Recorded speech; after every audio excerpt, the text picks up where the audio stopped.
کہتے جی میری والدہ بیمار ہے، اللہ شفا عطا فرمائے۔ گزارش یہ ہے کہ مجھے تو نکاح پڑھانے کی اجازت نہیں ہوتی، لیکن یہ ہمارے ساتھی بیٹھے ہیں، ان کو مل لیں کہ کسی بزرگ کو کہہ کے آپ کا نکاح کرا دیں گے۔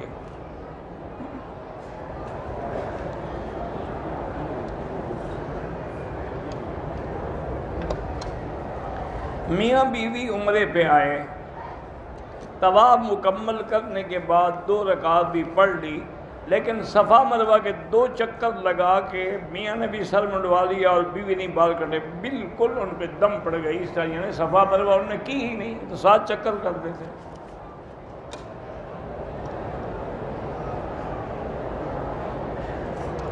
اگر کوئی آدمی کسی بھی معذور کو ویل چیئر پہ لے کے عمرہ طواف کرتا ہے تو اگر اس کی اپنی نیت بھی ہوگی تو انشاءاللہ اس کا بھی ہو جائے گا۔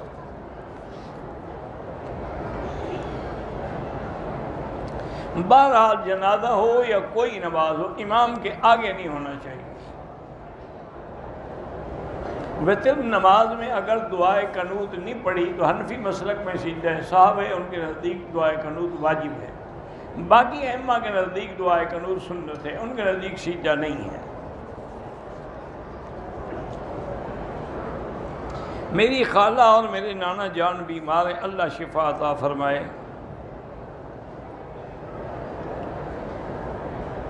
بہرحال اگر مسجد ہے لیکن اس کا امام کھلا ہوا بدعت کرنے والا ہے، جیسے کہ آج کل رواج ہے کہ جہاں اہل بدعت ہوتے ہیں تو وہاں اذان سے پہلے بھی صلاۃ والسلام ہوتے ہیں، نماز کے بعد بھی کھڑے ہو کے صلاۃ والسلام، تو صاحب ظاہر ہے کہ یہ اہل بدعت ہے، ان کے پیچھے نماز نہیں ہوتی۔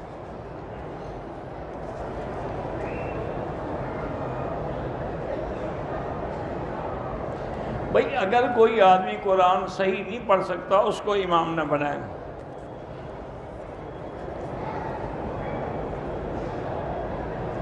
فرض نماز کی 3 اور 4 رکعت میں فاتحہ کے بعد سورت پڑھ لی، بالکل حنفی حضرات کے نزدیک سجدہ ہے۔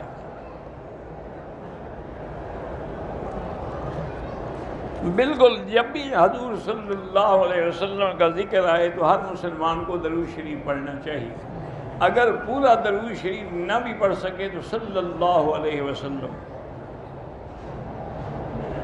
مدینے سے مکہ مکرمہ عمرے کے لیے آتے ہوئے راستے میں 2 نمازیں اکٹھی پڑھتے، بھئی ہو جاتی ہیں، جائز ہیں، لیکن حنفی مسلک میں یہ ہے کہ ظہر کو مؤخر کر کے آخر وقت میں پڑھے اور عصر کو اول وقت میں پڑھے، تاکہ ہر نماز اپنے اپنے وقت میں بھی ہو اور اکٹھی بھی ہو جائے۔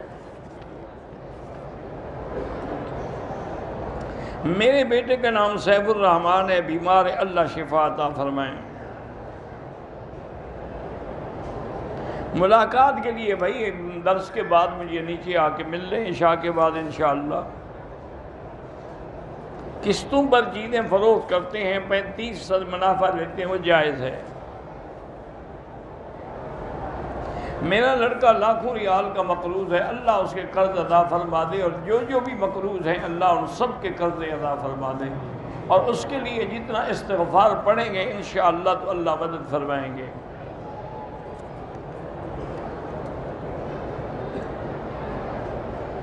اگر کوئی آدمی طائف جائے احرام نہ باندھے دم پڑ جائے گی، کیونکہ طائف جو ہے وہ میقات ہے، اور اس کا حل یہ ہے کہ فوراً طائف چلا جائے، وہاں سے احرام باندھ کے عمرہ کر لے تو دم نہیں دینی پڑے گی۔ اور طائف کا بھی یہی مسئلہ ہم نے بتا دیا ہے کہ بغیر احرام کے وہاں سے نہ آئیں۔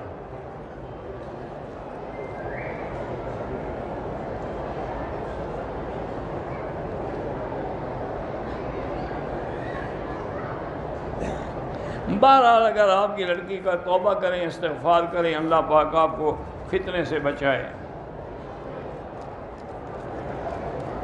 میرے 2 بچے ہیں اور شوہر مجھے بہت تکلیف اذیت دیتے ہیں، تو یا مانعو اللہ کا نام ہے، اول آخر درود شریف پڑھ کے ہر پانی پہ کھانے پہ دم کر کے دیا کریں۔ میرے بھائی کا ایکسیڈنٹ ہوا، ان کے 2 دوست بھی تھے، وہ بھی فوت ہو گئے، اللہ مغفرت فرمائے۔ حرم میں ہم امام کی اقتداء کرتے ہیں، جنازے میں یہ ضروری نہیں ہے کہ آپ ایک سلام پھیریں، 2 بھی پھیر سکتے ہیں، 1 بھی پھیر سکتے ہیں۔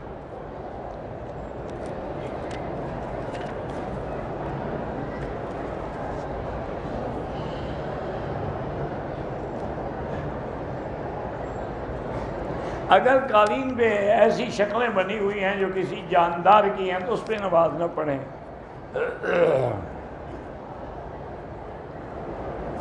میاں بیوی سے والدین نے قطع تعلق کر لیا ہے، چونکہ ہم بدعت نہیں کرتے، بالکل بدعت نہ کریں، یہ کوئی نافرمانی نہیں۔ نافرمانی وہ ہوتی ہے جب دین کے خلاف بات دنیاوی بات ہو، لیکن لا طاعت لمخلوق فی معصیت الخالق، کسی بندے کی فرما برداری اللہ کی نافرمانی میں نہیں ہو سکتی۔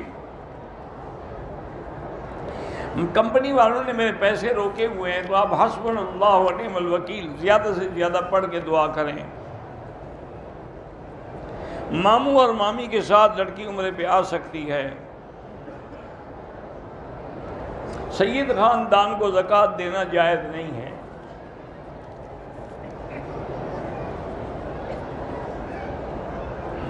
بہرحال حضرت حسین کا غم کس کو نہیں ہے، ہر مسلمان کو غم ہے، آنسو بہانا جائز ہے، ماتم کرنا حرام ہے۔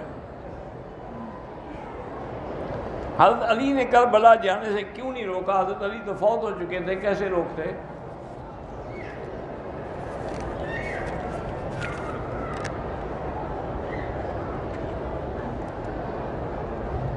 میں مدینے سے واپسی پر اپنے والد کے لیے عمرہ کر سکتا ہوں؟ کر سکتے ہیں۔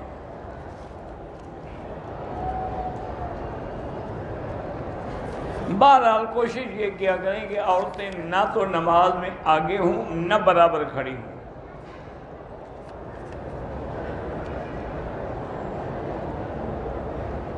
میاں بیوی ایک دوسرے سے 10 سال سے کنارہ کیے ہوئے ہیں، لازمی بات ہے کہ یا خاوند طلاق دے دے یا عورت جو ہے وہ خلو کر کے طلاق حاصل کرے۔ 10 سال بیٹھی رہے یعنی بغیر خاوند کے۔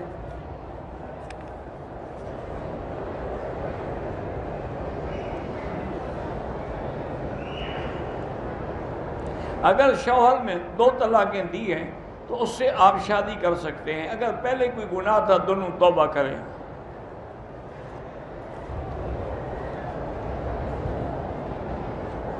لوگ مسجد میں بارش کے لیے دعا کرواتے ہیں، لوگوں سے پیسے لے کے حلوہ تقسیم کرتے ہیں، یہ حلوہ تقسیم کرنا ناجائز ہے۔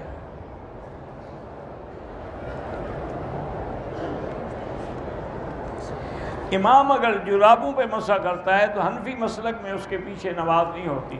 حنفی مسلک میں مسح جائز ہے، لیکن شرط یہ ہے کہ المسح علی الخفین، یعنی وہ چمڑے کے موزے ہوں۔